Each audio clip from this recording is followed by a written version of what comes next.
Semua manusia membutuhkan rasa aman. Namun dalam realitasnya, kesulitan dan musibah mustahil untuk kita hindari. Siang dan malam, sehat dan sakit, hidup dan mati. Bersamaan dengan datangnya tahun yang baru, negeri kita Indonesia pun diuji dengan berbagai musibah. Mulai dari angin besar, banjir, tanah longsor, maupun kecelakaan. Dari semua musibah tersebut tak ada yang bisa kita kendalikan atau prediksi. Semuanya kembali kepada Allah Subhanahu wa Ta'ala. Namun demikian, manusia juga harus bermuhasabah. Apakah musibah yang terjadi merupakan bentuk ujian ataukah sebuah peringatan? Sehingga manusia harus lebih berhati-hati dalam menjaga amanahnya di alam semesta ini. Sebagaimana Allah Subhanahu wa Ta'ala berfirman dalam Al-Quran Surat Ar-Rum ayat 41. Telah nampak kerusakan di darat dan di laut, disebabkan karena perbuatan tangan manusia, supaya Allah merasakan kepada mereka sebahagian dari akibat perbuatan mereka, agar mereka kembali ke jalan yang benar. Wallahu a'lam bishawab.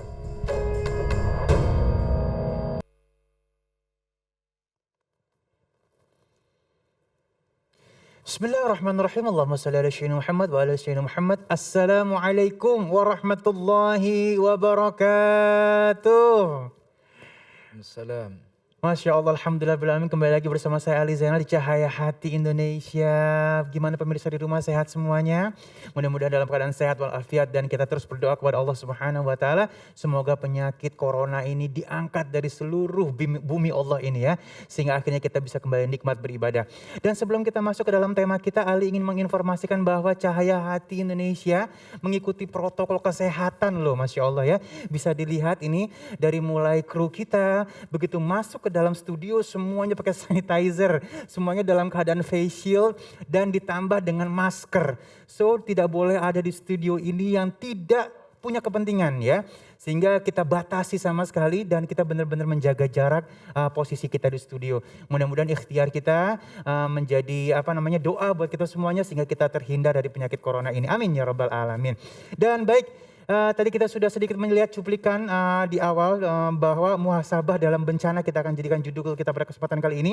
Dilanjutkan dengan 3M atau 3M dalam Islam. Menyejukkan hati dengan Al-Quran, mencuci tangan dengan sedekah, menjaga jarak dengan maksiat. Masya Allah ya. Nanti kita ketemu dengan guru-guru kita yang dimuliakan Allah Subhanahu wa Ta'ala. Ada Kiai Haji Samsul Ma'arif, Al-Habib Nabil Al-Musawa, dan ngaji yuk bersama Ustadz kita, Ustadz Munawir Ngacir. Dan kita akan masuk ke dalam tema kita yang pertama, langsung aja muhasabah dalam bencana bersama guru kita yang dimuliakan Allah Subhanahu wa Ta'ala, Kiai Haji Samsul Ma'arif. Assalamualaikum Kiai. Waalaikumsalam warahmatullahi wabarakatuh. Aduh, senang banget nih ngeliat Kiai pakai baju hijau-hijau nih. Musimnya hijau nih Bang Ali. Iya, warna favorit aku tuh, Masya Allah. Baik Kiai, tadi kita ngeliat di awal ada cuplikannya juga, ya Allah, kalau ngeliat bencana ini ya, seakan-akan kalau udah ada bencana baru introspeksi diri gitu ya. Kalau misalnya nggak ada bencana terus aja ngerusak gitu kita nih ya. Nah, mohon ilmunya Kiai, mudah-mudahan bencana ini jadi muhasabah buat kita. Silakan Kiai. Assalamualaikum warahmatullahi wabarakatuh. Waalaikumsalam warahmatullahi wabarakatuh. Alhamdulillahilladzi istaba min safwati ibadihi isabatal haqqi wa ahlas sunnah. Wassalatu wassalamu ala sayyidina Muhammadin sallallahu alaihi wasallam tafaddulan minhu ta'ala wa minnah wa ala alihi wa ashabihi alladzina yatamassakuna bil kitabi was sunnah, amma ba'du. Para pemirsa, bapak-bapak, ibu-ibu yang insya Allah semuanya dimuliakan Allah Subhanahu wa Ta'ala. Dalam kehidupan manusia ini memang perlu muhasabah.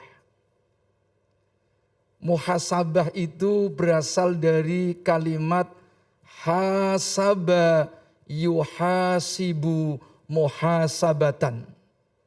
Fa'ala yufailu mufa'alatan. Jahada yujahidu mujahadatan. secara bahasa mempunyai arti berhitung atau hitungan. Itu sebabnya ada istilah ilmu hisab, ilmu matematika, ilmu berhitung. Menghitung apa? Menghitung kira-kira apa saja yang pernah kita lakukan.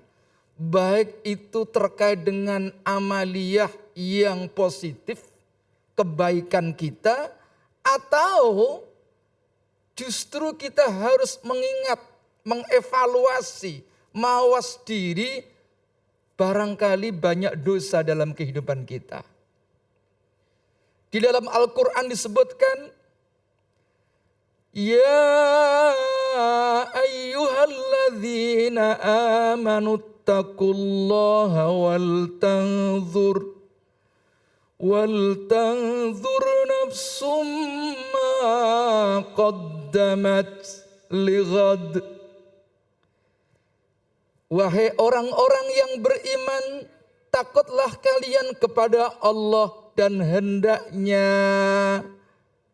seseorang harus mau memperhatikan apa saja yang pernah kita perbuat, yang diperbuat oleh orang tersebut lighat, untuk kepentingan hari esok, yaitu hari akhirat.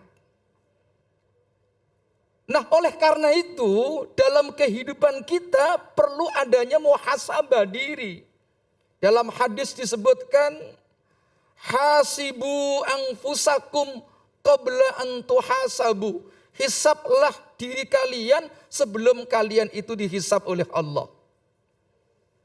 Nah, salah satunya kalau dikaitkan dengan bencana, Al-Quran sudah mengingatkan, wattaqu fitnatan la tusibanna alladzina zalamu minkum khassah. Takutlah kalian, jagalah kalian, peliharalah diri kalian fitnatan. Fitnatan maknanya apa? Ikhtibaron wa balaan. Ujian, cobaan. Di mana akibat ujian tersebut tidak hanya dirasakan bagi orang-orang yang berbuat zalim saja, tetapi bisa jadi dampak dari perbuatan orang zalim itu dirasakan oleh orang-orang yang baik. Misalnya ada perbuatan zalim yang dilakukan oleh orang-orang tertentu, buang sampah sembarangan, lalu merusak hutan. Yang berbuat zalim sedikit, tapi begitu banjir, Bang Ali, kalau sudah ada banjir itu enggak ngelihat orang itu. Wah, ini rumahnya Bang Ali, jangan, enggak begitu. Yang baik-baik juga kena. Itu sebabnya ketika banyak bencana. Sekarang barangkali kita lihat di mana-mana, Masya Allah. Dari mulai banjir, lalu kemudian gempa, angin puting beliung. Mari kita introspeksi, barangkali bencana ini akibat perilaku kita, dosa kita. Zuharul fasad fil barri wal bahri bima kasabat aydin nas.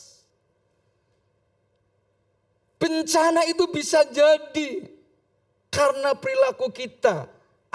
Alal ma'asi, atas kemaksiatan yang pernah kita lakukan. Itu sebabnya mari kita introspeksi diri. Jangan-jangan karena dosa kita yang sering kita perbuat, lalu Allah menegur. Tapi ingat, Bencana yang ada ini bisa karena teguran, tapi bisa juga karena kasih sayang Allah juga. Jangan sampai ditakut-takutin. Apalagi ada bencana lalu kemudian dikaitkan dengan politik. Ini gara-gara pimpinannya begini-begini nih. Akibatnya masyarakatnya kena bencana terus. Enggak boleh dikaitkan dengan politik. Bisa jadi bagian dari kasih sayang Allah. Wa basyiris sabirin alladzina idza asabathum musibah qalu inna lillahi wa inna ilaihi raji'un.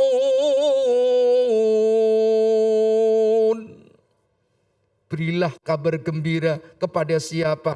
As-sabirina, kepada orang-orang yang sabar. Bisa jadi musibah yang diturunkan oleh Allah justru akan mengangkat derajat seseorang. Tapi kalau orang itu sabar. Itu sebabnya Rasulullah SAW pernah ditanya, Bib, sama istrinya. Rasulullah ditanya oleh istrinya, Sa'alat Rasulullah sallallahu alaihi wasallam anit ta'uni. Ditanya oleh istrinya tentang penyakit ta'un. Ta'un itu dari kata at-ta'nu menusuk. At-ta'un, at-ta'nu menusuk. Jadi dibuat kalimat at-ta'un sama dengan al-faruq. Al-farqu pemisah, al-faruq orang yang sangat hati-hati memisah perkara hak dan batil. Nah, ta'un itu penyakit yang dahsyat. Zaman dulu ta'un itu pagi terkena, malam meninggal. Jadi lebih dahsyat dari corona. Malam kena ta'un, pagi sudah meninggal itu. Itu ta'un. Tapi apa kata Rasulullah sallallahu alaihi wasallam? Annahu kana azaban. Dulu penyakit ta'un itu bagian daripada azab Allah. Tapi itu dulu. Sebagaimana Allah mengazab kaumnya Nabi Nuh dengan banjir. Sebagaimana Allah mengazab kaumnya Nabi Lut yang suka berbuat homo dengan hujan api, hujan batu dan lain sebagainya. Itu semua azab. Ya ba'athuhullahu ala may yasha, akan diberikan kepada siapa saja yang dikehendaki oleh Allah. Tetapi wa ja'alahu al-mu'minina rahmatan, Allah menjadikan penyakit ta'un itu bagi orang yang beriman rahmatan, sebagai bagian dari kasih sayang. Jadi enggak perlu khawatir yang berlebih-lebihan. Bisa jadi adanya musibah itu adalah bagian dari kasih sayang Allah. Itu sebabnya mari kita introspeksi diri. Dengan musibah satu sisi sebagai wahana untuk kita kembali mendekatkan diri kepada Allah. Kita diberikan kesempatan oleh Allah untuk taubatan nasuha atas maksiat-maksiat kita. Salah satu unsur yang harus dipenuhi dalam bertaubat kepada Allah pertama adalah al-iqla anidz-dzunub, mencabut, memutus mata rantai dari kemaksiatan. Karena apa?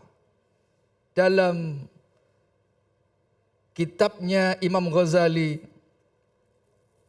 yang namanya maksiat itu sama dengan virus. Kalau kita kan lagi ngomong virus corona itu kan. Sebetulnya sidak kita ini biasa. Ya, dalam diri kita sudah penuh virus. Virusnya apa? Kemaksiatan dan dosa itu virus. Maka ketika kita bertaubat harus memutus mata rantai virus tersebut. Sama dengan kita memakai masker, menjauhkan diri dari kerumunan, lalu cuci tangan, itu untuk memutus mata rantai. Maka pertama yang harus dilakukan adalah al-iqla anil ma'asi, memutus mata rantai dari maksiat yang ada. Yang nomor 2 adalah an-nadam, adanya penyesalan. Nyesel dosa-dosa yang pernah kita lakukan. Muhasabah, ya Allah. Jangan-jangan kita ini melakukan maksiat rajin, langganan. Ada yang mingguan, ada yang harian, ada yang per jam kita ini maksiat kepada Allah. Itulah kesempatan kita introspeksi, muhasabah. Nah, yang nomor terakhir, syarat diterimanya taubat kepada Allah adalah yaitu alla ya'uda ilaiha fi zamanin mustaqbalin. Harus adanya komitmen untuk tidak melakukan perbuatan yang sama, melakukan kemaksiatan yang sama pada masa-masa yang akan datang. Kalau itu kita lakukan, insya Allah musibah yang ada ini juga kadang-kadang penting dalam kehidupan kita. Itulah barangkali yang dapat saya sampaikan. Wallahul muwaffiq ila aqwamit thoriq. Assalamualaikum warahmatullahi wabarakatuh. Waalaikumsalam warahmatullahi wabarakatuh. Terima kasih Kiai, Masya Allah ya. Aduh, ini ilmu yang penting banget buat kita ya. Mudah-mudahan bisa jadi buat pegangan kita semuanya. Dan sesaat lagi kita akan membahas tentang 3M dalam Islam. Menyejukkan hati dengan Al-Quran, mencuci tangan dengan sedekah, menjaga jarak dengan maksiat. Insya Allah kita bertemu dengan guru kita yang dimuliakan Allah Subhanahu Wa Taala, Al-Habib Nabil Al-Musawa. Jangan kemana-mana, tetap bersama kami di Cahaya Hati Indonesia.